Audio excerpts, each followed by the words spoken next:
Welcome back. Now in this video, we are actually going to be able to start doing email marketing with our client base and all of the customers that purchase through our Rocketr link.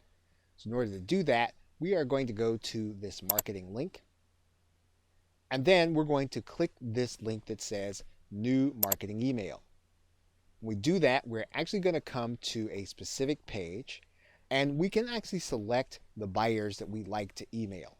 So for example, we can determine that we want to email all buyers or all buyers that did not go through with the purchase.